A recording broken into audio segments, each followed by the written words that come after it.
शादी गे छौड़ी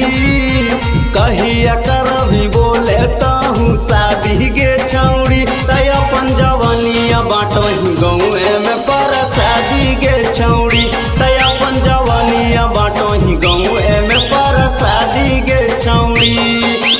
कहिया करबी बोले तहू शादी गे छौड़ी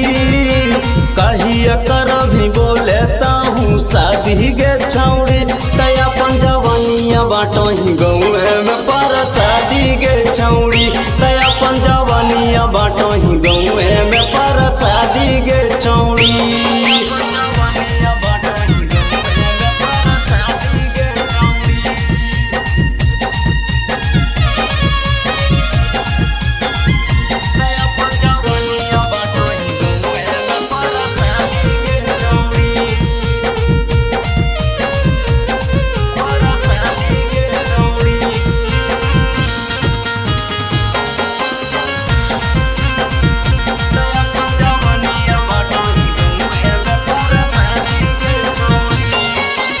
होई गेलो तोरो सेज वाला एज गे तब काहे करही पर हेज गे केतना छौड़न से करही प्यार गे मिलही जाके रोजे बासवार गे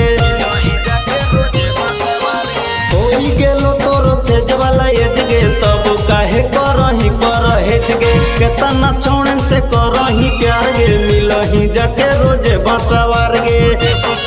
अगे कहिया तहू बढ़ई भी अपन आबादी गे छौड़ी कहिया तहू बढ़ई भी अपन आबादी गे छौड़ी तय अपन जवानिया बाटही गौए में पर शादी गे छौड़ी तय अपन जवानिया बाटही गौए में पर शादी गे छौड़ी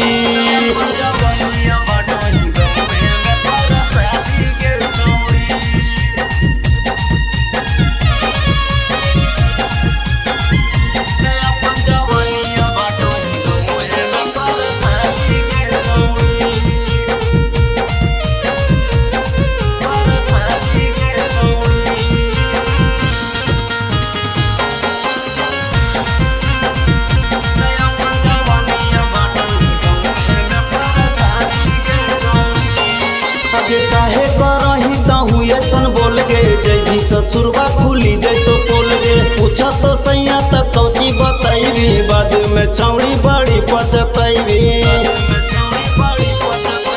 काहे करही तहू ऐसन बोल गे जैभी ससुरबा खुली जैतो पोल गे पूछा तो सैया तक कौची बतैबी बाद में छौड़ी बड़ी पचतैबी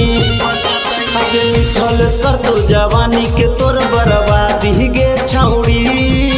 संजय कर तो जवानी के तोर बर्बादी गे छौड़ी तय अपन जवानिया बाटही गौए में पर शादी गे छौड़ी तय